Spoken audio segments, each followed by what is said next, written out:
Okay, so there's this guy, Steve Prince. He's an artist from New Orleans, and he's a Christian.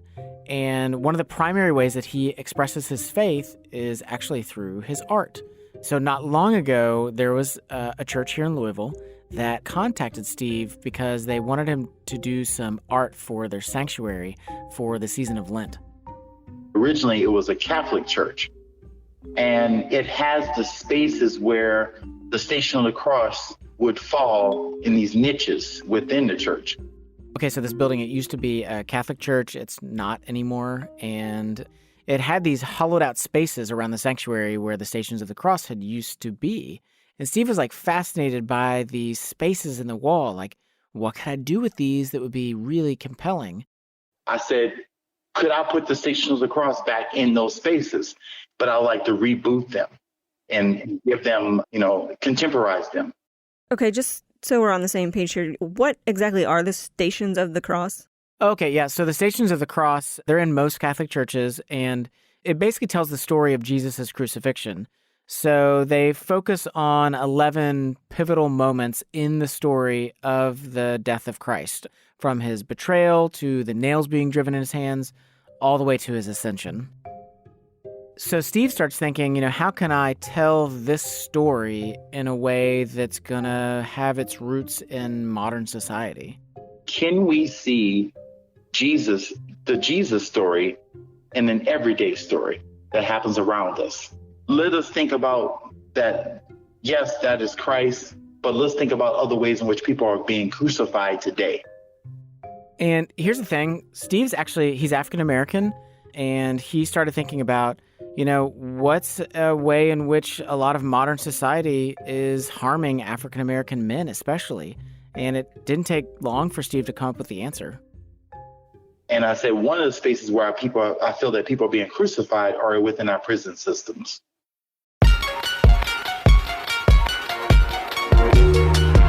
You're listening to the Love Thy Neighborhood podcast. I'm Jesse Eubanks. And I'm Rachel Zabo. Every episode, we hear stories of social justice and Christian community. Today's episode is where the gospel meets mass incarceration. So today's episode is actually in partnership with the Pass the Mic podcast. And unfortunately, they could not be in the studio with us, but they gave us access to many of the stories that we're going to share with you today. Yeah, and actually, this episode was kind of hard to narrow down because, let's be honest, mass incarceration is a huge topic. We can talk about policy, we talk about private prisons, we talk about cash bail system, we talk about prosecutors. The list goes on and on and on. Yeah, and just to be clear, this episode, it's not meant to be a comprehensive study of all things related to mass incarceration. Instead, we're briefly going to look at mass incarceration from three major lenses: ethnicity, wealth, and proximity. We'll talk about what mass incarceration is, where it came from, and some of the radical things Christians are doing about it. Welcome to our corner of the urban universe.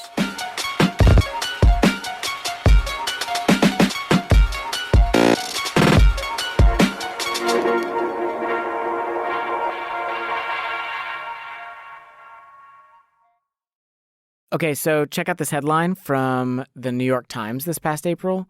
It says, "Crime is down, yet U.S. incarceration rates are still among the highest in the world." Yeah, so I looked up the stat, and the most recent count is we have 2.2 million people behind bars. And just to put that in perspective, so the United States has 5% of the world's population, and we have 25% of the world's prison population. Yeah, so we lock up a very significant number of people. I mean, just what we spend on it alone is pretty staggering. We spend about $87 billion on jails and prisons. And so, the question is, why? Are Americans just more prone to criminal activity? Which, I don't think that's true because that New York Times headline said crime is down. So what's going on here?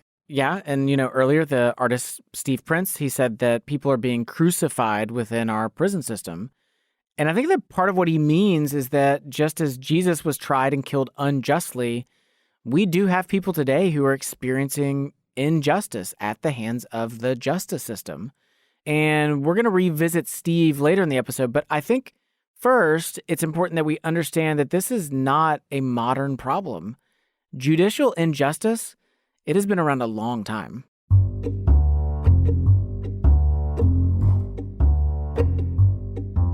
In the Old Testament, the prophet Jeremiah was also known as the weeping prophet. He wrote the book of Lamentations, where he laments over the destruction of Israel.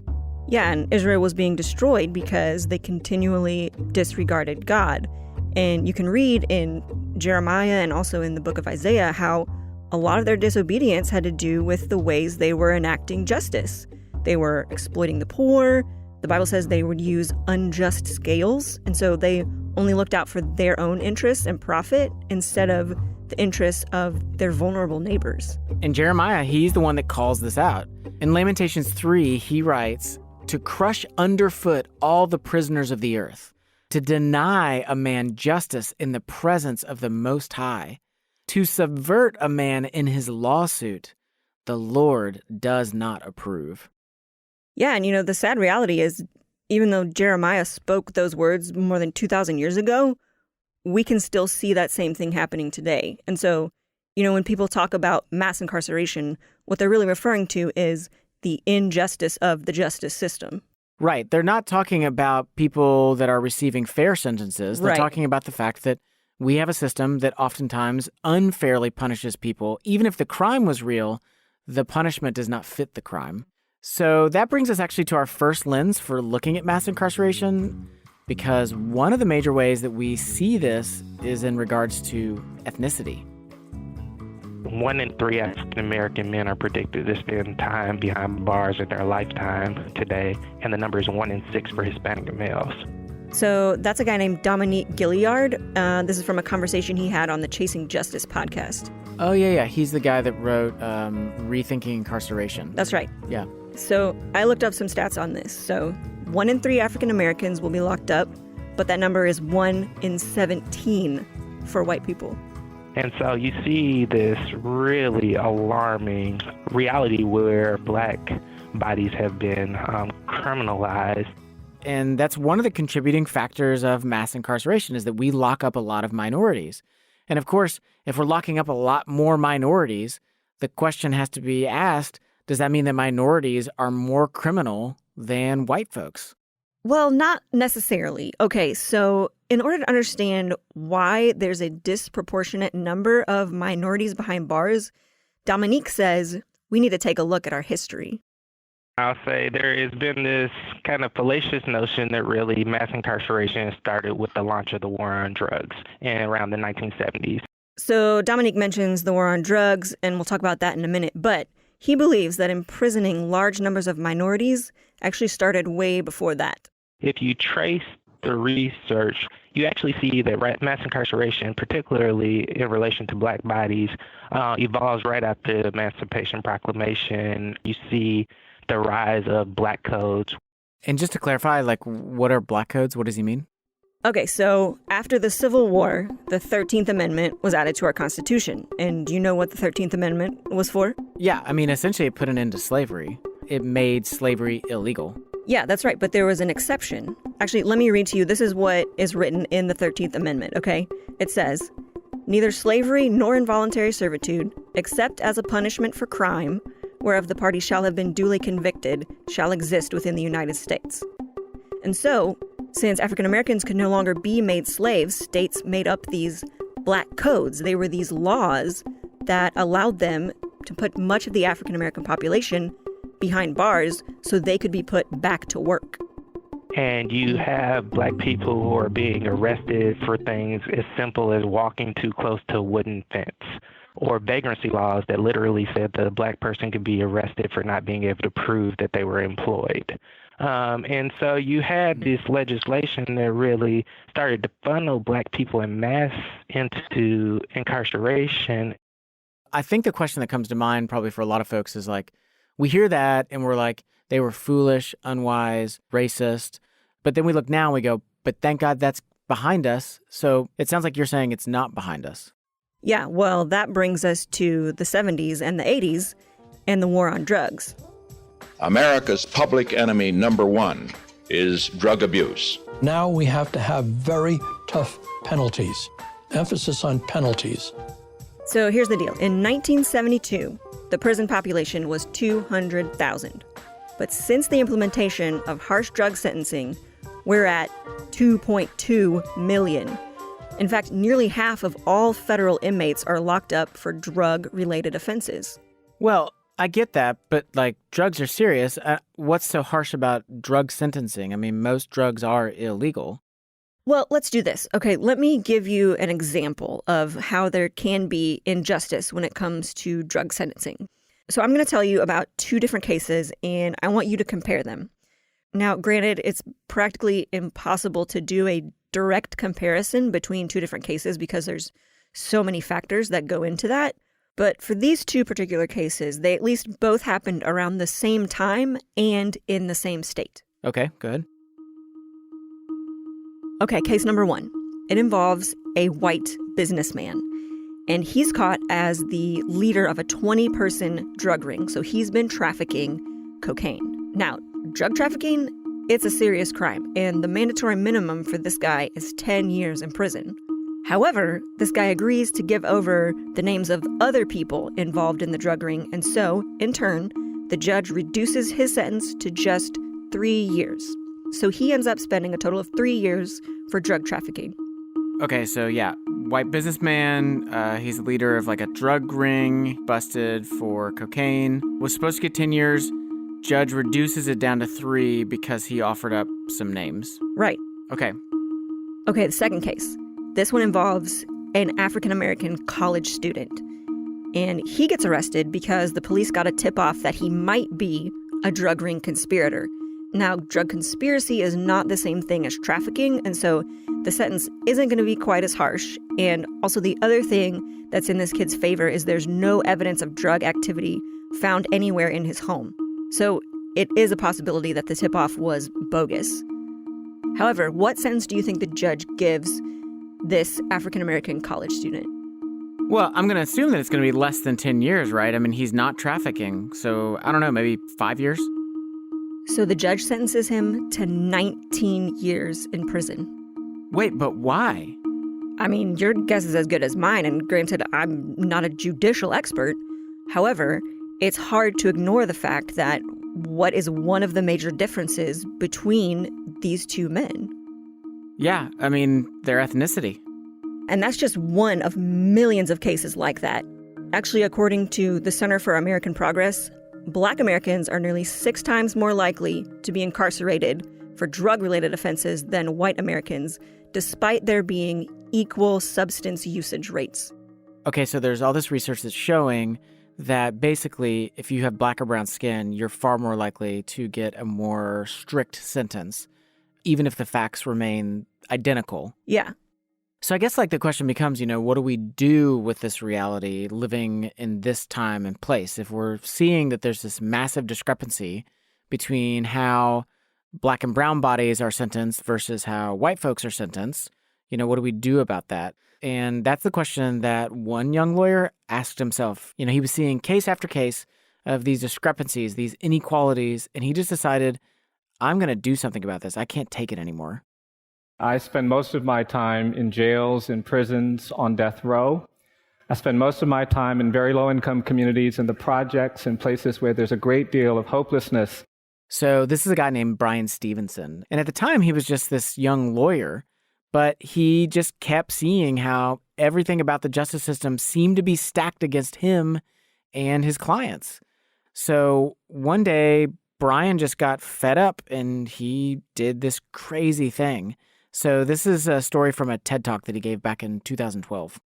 I represent children. We have life imprisonment without parole for kids in this country. The United States is the only country in the world where we sentence 13-year-old children to die in prison. And I go to the jail and I see my client who's 14 and he's been certified to stand trial as an adult. And I start thinking, well, how did that happen? How can a judge turn you into something that you're not? And I was up too late one night and I started thinking, well, gosh, if the judge can turn you into something that you're not, the judge must have magic power. I said, yeah, Brian, the judge has some magic power. You should ask for some of that. And because I was up too late and wasn't thinking real straight, I started working on a motion. Okay, so now for those of us that aren't lawyers, a motion is like asking a judge for a certain request, like a particular request. And in this case, Brian had a very particular request. started working on this motion and the head of the motion was a motion to try my poor 14-year-old black male client like a privileged white 75-year-old corporate executive. That's like insane. Like, he's not really going to use that in court, right? Like, he didn't actually do that. Well... The next morning I woke up and I thought, now, did I dream that crazy motion or did I actually write it? And to my horror, not only had I written it, but I had sent it to court. Coming up, an angry court, a janitor, and the cost of justice. We'll be right back. Hey, Rachel here. So we recently asked some of our alumni, can you tell us how serving with Love Thy Neighborhood has made an impact on your life long term? And I'd like to share one of those testimonies with you. So this is Vicky Shaw. She's actually a financial analyst in New York City. And here's what she had to say about her time serving with Love Thy Neighborhood. And so LTN was the environment and the community that really helped me to grow, and not just to grow as an adult, but to flourish as one, to learn about the passions that I have and to live it out in my everyday life. If you want to find your social justice internship supported by Christian community, head over to lovethyneighborhood.org and apply today.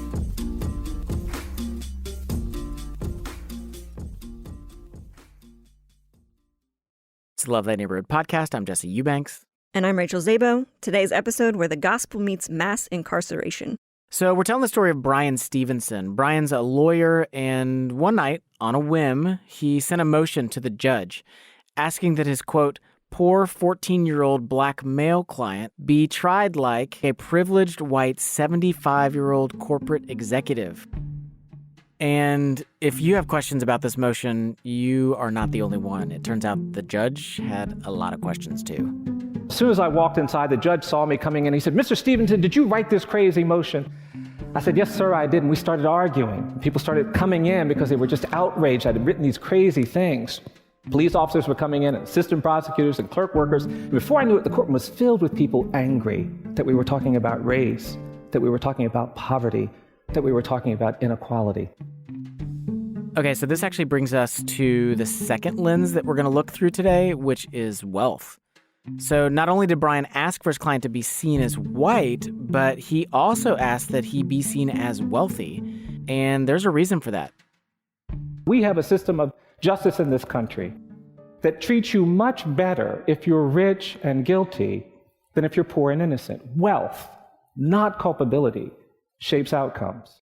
Yeah, okay, so I was curious about this, and I looked up how much it costs to have a lawyer defend you in court. And lawyer fees can range anywhere from $250 to $520. Yeah, I mean, and that's per hour. You know, you're paying that fee per hour.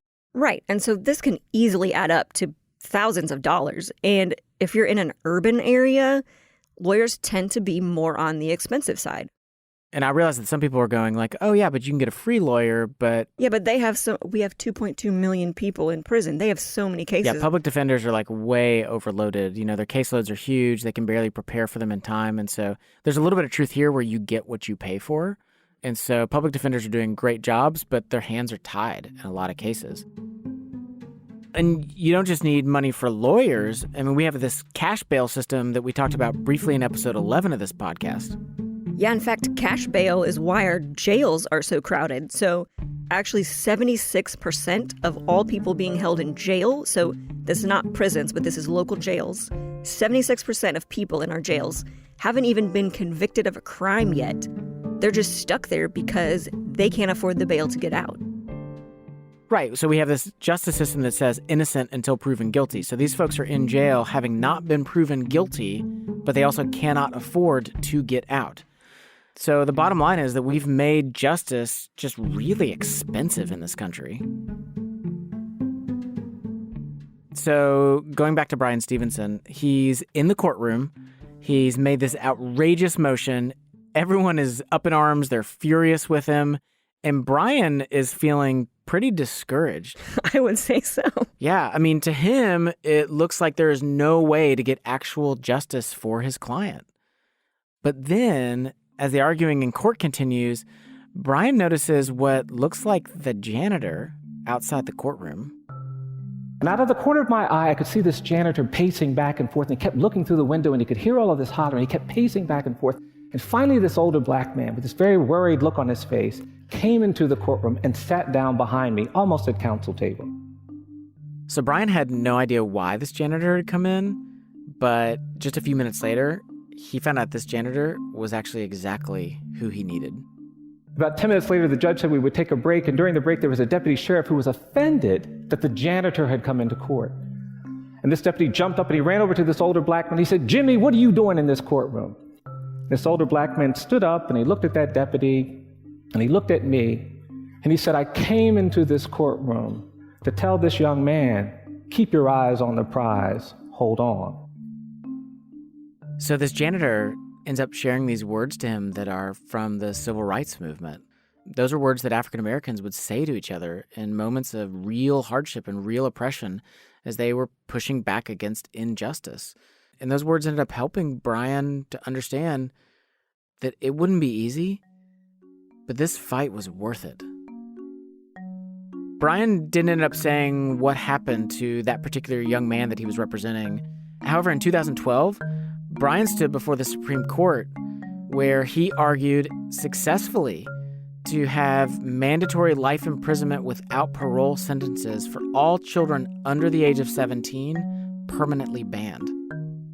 And he went on to start this thing called the Equal Justice Initiative. It's an organization that provides legal representation to people who have been illegally convicted, unfairly sentenced, or abused in state jails and prisons. And often, those people are poor. Ultimately, you judge the character of a society, not by how they treat the rich and the powerful and the privileged, but by how they treat the poor. Yeah, and what Brian's talking about here, I mean, that's some scriptural stuff, right? I mean, you've got Jesus in the book of Luke saying that he came to preach the good news to the poor. In the Beatitudes, blessed are you who are poor, for yours is the kingdom of God. You've got the book of Psalms saying, blessed is the one who remembers the poor. May he judge your people with righteousness and the poor with justice. So as uncomfortable as we sometimes get in modern times when we start hearing this thing, just thinking, oh, that's liberal talk, or oh, that's outside of my theology. No, that's biblical. Justice and caring for the poor, that's from God. You know, I hear about the things that Brian is doing and with the Equal Justice Initiative, and I think it's spectacular. But I think the question that comes is, well, what does mass incarceration have to do with me? I'm not standing in front of courts. I'm not petitioning judges. I'm not lobbying for policies. What do I do? Well, I think that brings us to the last lens that we should look at. So we've talked about ethnicity. We've talked about wealth. And now I think that we need to talk about proximity. Because for some of us, you know, we don't live in environments where the effects of mass incarceration are apparent every day. It really isn't a reality for us. Okay, so I have a story for you actually about proximity. And well, actually, at first it's about lack of proximity in this seminary professor who wanted to do something about that.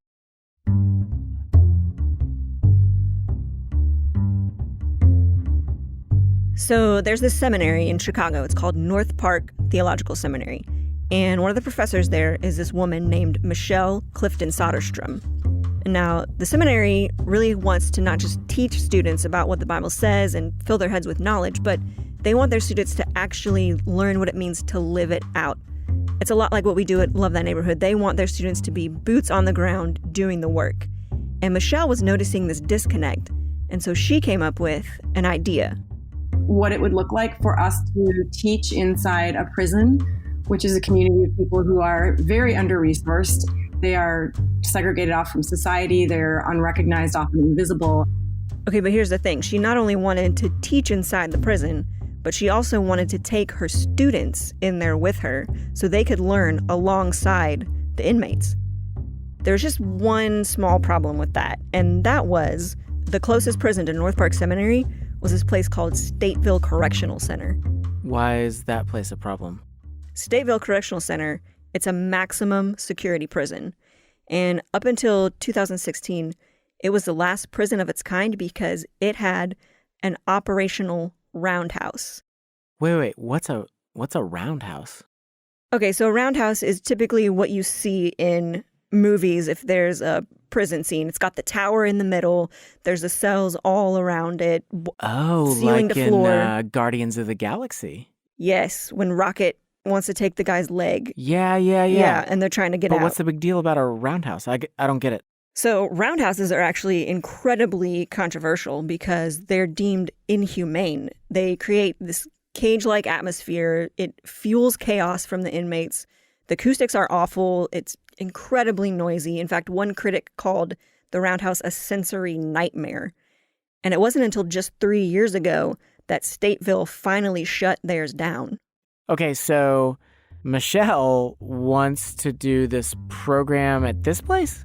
Yeah. Why? Like, why would she want to do it? And what does it have to do with mass incarceration? Well, so addressing mass incarceration isn't just about reducing the number of people who get locked up. It's also about ensuring the just and fair treatment of those who are already behind bars. And believe it or not, Michelle says education can play a huge role in that. In fact, there is one program in California that's been running for over 10 years.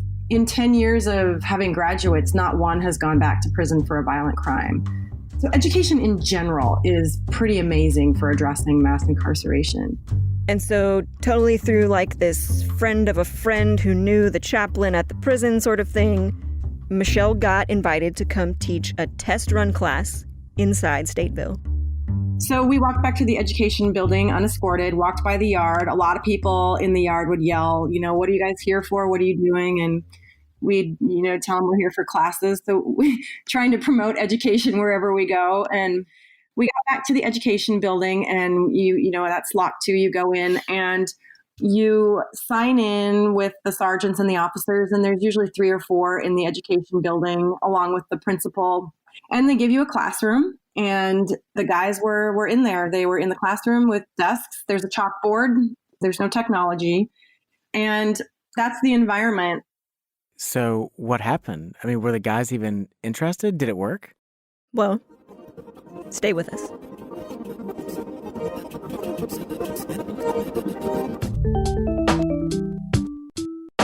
In today's episode of the Love Thy Neighborhood podcast, we're exploring where the gospel meets mass incarceration.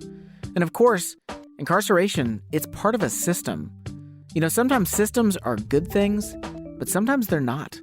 Well, there's actually a personality type that loves structure and order and systems, and sometimes that's good, and sometimes it's bad.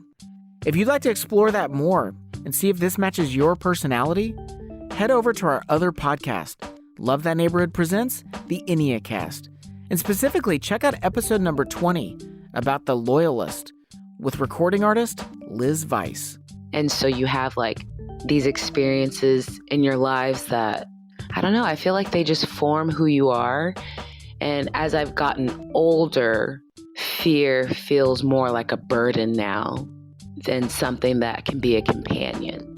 Check out Love Thy Neighborhood Presents the Enneacast by searching for the Enneacast wherever it is that you listen to podcasts, or by going to lovethyneighborhood.org/Enneacast.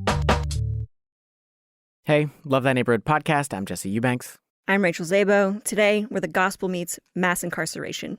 Okay, so Rachel, you've been telling me the story about Michelle. She's a seminary professor, and she wants to offer seminary classes inside a maximum security prison? Yeah, which it sounds kind of strange, right? Like when you think seminary degree, you don't think, oh yeah, convicted felons. Yeah, okay, so where we left off, I'm still really curious. Did anyone even come to this class? Actually, yeah, it was a full house. And in fact, Michelle was rather surprised at the type of people she found in her classroom, because she found a lot of them were like the people Jesus mentions in Matthew 25. All of the people that Jesus names in Matthew 25 converge and come together in our prison system. The people we lock up are Matthew 25 bodies. Okay, so this thing Michelle's referring to is from Matthew 25, and it's this passage where Jesus is actually talking about the sheep and the goats.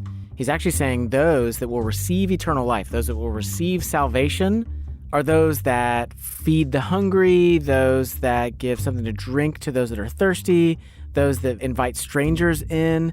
He also says it's those that go to visit those that are in prison. And he makes this equation where he says, when you do these things for the least of these, you do it for me. Yeah, well, and the thing that she never realized until she actually went into a prison was that, the sick, the hungry, the thirsty, they can all be found within the walls of a prison. So actually, I was able to find 2 interviews with men that were students in Michelle's classroom. And the first one is a guy named Alex. I was able to be a part of the Catholic Church. I was actually an altar boy growing up. So Alex is Hispanic American, and he actually grew up in church. But even though he grew up in church, that wasn't the only part of his upbringing. The way I grew up is in a gang-infested community. Not only are your friends involved in gangs, but family members are involved in gangs. So the gang life has always been entrenched into our community, and that's how we view things. And it was because of the gang involvement that one night Alex found himself in the middle of a group fight. And during the fight, someone pulled out a gun and fired. That person ended up being killed, and the witnesses, for some reason, end up involving me as the actual shooter. So although I'm not guilty of actually pulling the trigger, that's the reason why I'm end up being incarcerated. Okay, so I'm hearing Alex say all of this, and, I don't know the details of his case. He's saying he's not guilty. Other people obviously thought that he was guilty. But I guess it's easy to get caught on that, but he's still worthy of love. He's still worthy of someone's effort, and someone's care. I don't want to be here. I hate it. I'm being held captive. I'm being held hostage for something they said that I did that I know I didn't do. The other interview that I was able to find was from a guy named Howard. Am I sweating? Wow, I am sweating. Y'all just got to remind me, man, that this is not like an interrogation. So actually, just like Alex, Howard also grew up in church. I grew up in one of those traditional Baptist Christian families. My grandparents coming to pick me up, blowing the horn, 6:30 in the morning to go sit in Sunday school. But, as he grew up, Howard had the habit of abusing alcohol. And he said that people told him all the time not to drink and drive, but no one ever warned him not to drink and carry a firearm. I carried a gun at night when I traveled. Worst decision I ever made was putting that gun in my pocket while intoxicated on my way to a liquor store. So I ultimately ended up making a mistake and taking someone's life. So I was ultimately convicted of first-degree murder and sentenced to 55 years. And I live with that event taking place in my life, that reoccurring in my mind every day. So I feel like this is a good time to point out, there are crimes that take place, like Howard just said, where, justice is punitive. You're being punished for what you've done. There are consequences for certain actions. And so punitive justice is really important. I think it's very justifiable. I think it's also important, though, that we also understand, punitive justice is one side of justice, but the other side of justice is restorative. And restorative justice is not focused solely on the punishment. It's focused on how can we restore you to a better place, a right standing with society, with God, with other people. And so we have to look at justice and go, how is this justice punitive appropriately? And then how is it also restorative appropriately? Well, yeah, and this is where proximity becomes so important because it's really easy for us to just focus on the punitive part. So I guess the question is why is it that we as Christians so often fixate on punitive justice, but we don't seem to be as interested in restorative justice? Well, actually, we can't blame the media for everything, but part of the way that we view prisoners and punitive justice comes from television and Hollywood. There was one research article that talks about this, and there's a term for it. It's called the othering of prisoners. And so we see them as not human. They're evil. They're barbaric. They don't deserve privileges. There's us, and then there's the other. And the other is just out there, far removed from us, and they're dangerous to us and our way of life. Right. And for those of us who aren't in proximity to the incarcerated, we get our knowledge from secondhand media and movies. And historically, those screen images have painted prisoners as violent, dangerous, and uncontrollable. In fact, Dominique Gilliard talks about this in his book, Rethinking Incarceration. And so we start to think of criminals as those people, those immoral people, those people who make our communities dangerous, those people that we need to keep our children away. And so it becomes this way in which subconsciously we start to think of the incarcerated as people who are beyond God's redemption. But Dominique would actually argue that this othering isn't the sort of narrative that we see in the Bible. We have to understand that there is really a fundamental connection between incarceration and Scripture. And I think we have underestimated how significant that connection is. Literally, we would have no Bible were it not for criminals. I mean, when you really press into it, you got John the Baptist, Paul, Jesus, Samson, Joseph, Malachi, Stephen, Jeremiah, Peter, Shadrach, Meshach, Abednego, Silas. All of these great biblical leaders were incarcerated. They're criminals. And so through her classes at Stateville, Michelle has been able to help her entire school view prisoners differently. So we've had hundreds, literally hundreds of our Chicago campus students, faculty, board members, senior administration come into the prison, and even coming in once, they're deeply affected. So all of that engagement with people who are incarcerated allows our campus to then become not only a more hospitable place to people with records, but also to understand the complexities around who gets incarcerated and to, start to have a passion to address those things. Okay, so Michelle had this great idea and it seemed like it went well. Like, what does that look like now? Yeah, so today North Park actually offers a full 4-year Master of Arts in Christian Education degree inside Stateville. And actually Michelle says that her students at Stateville are some of the school's best students.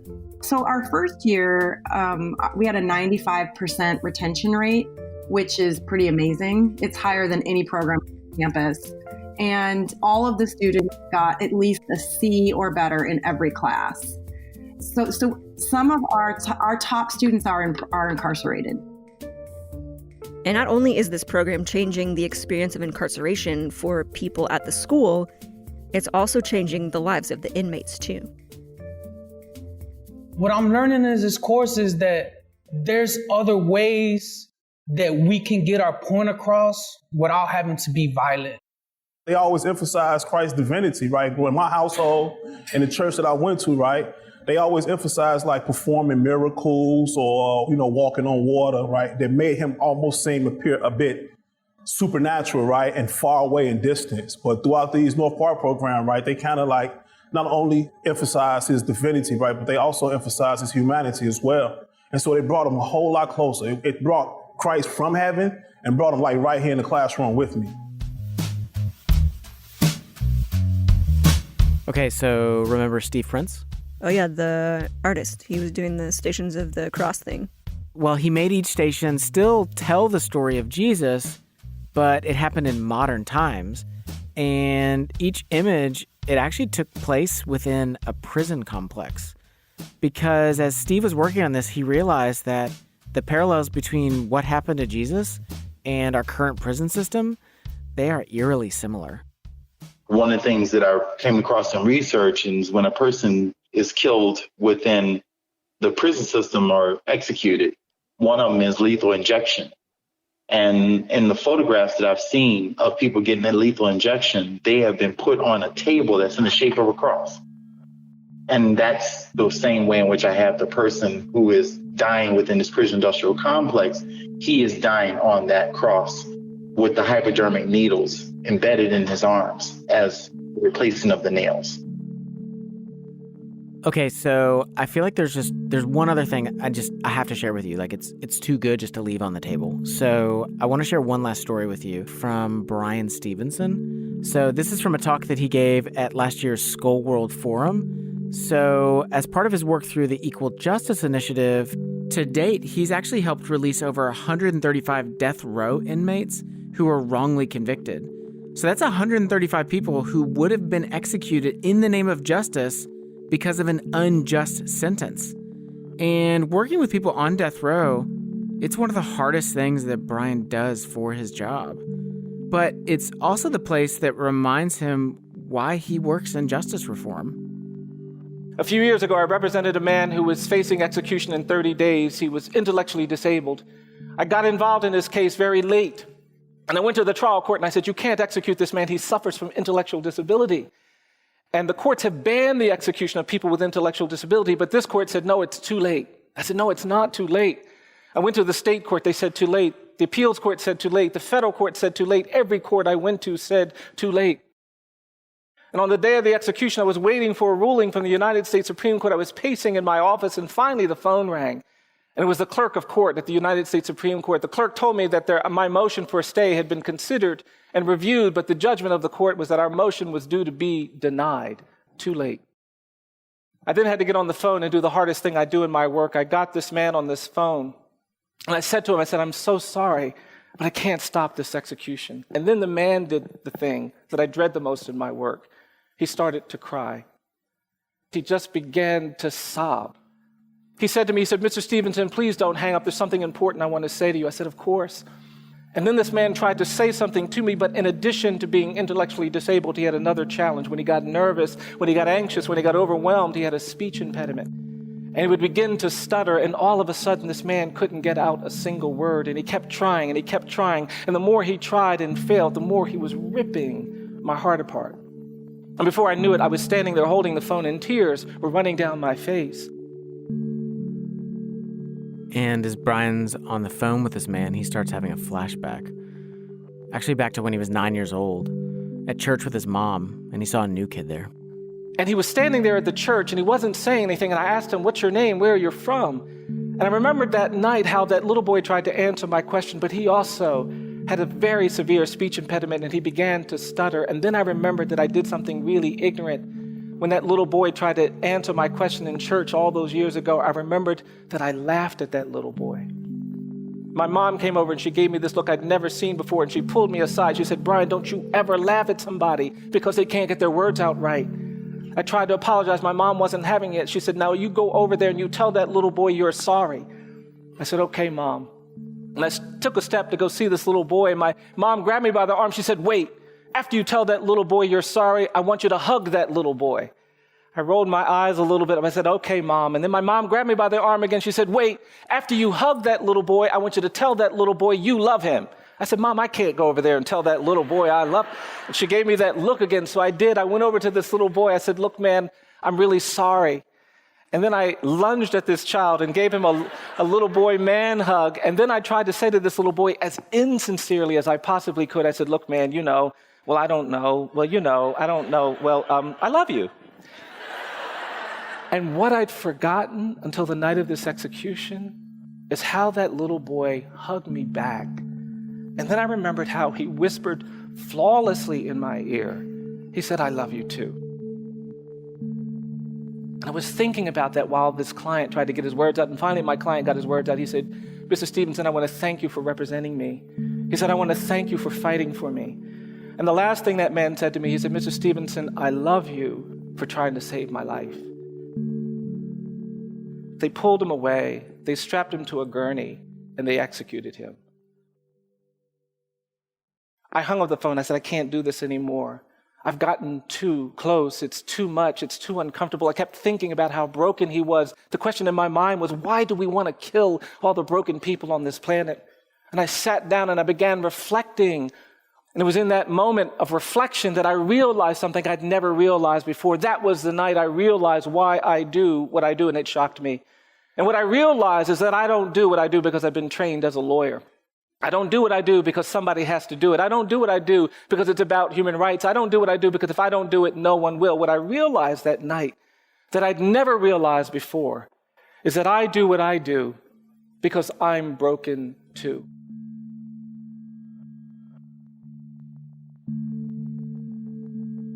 As Christians, we live with the premise that this world is less than it should be. We live with the truth that man-made systems are flawed. And what that means for us living in America is that we can look at some of our own systems that we've created, and we can start with the humility that it's probably broken in some way.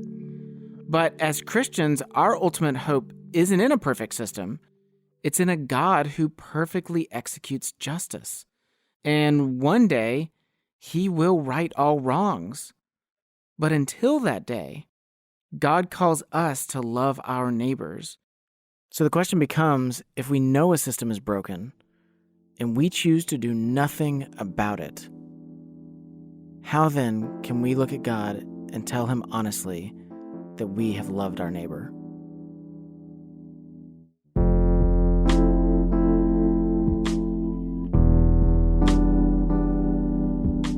If you'd like to learn more about North Park Seminary and their restorative arts program, visit their website at northpark.edu/seminary. For even more resources on this topic, including more from Brian Stevenson and Dominique Gilliard, or to hear past episodes of this podcast, visit our website at lovethatneighborhood.org/LTN podcast.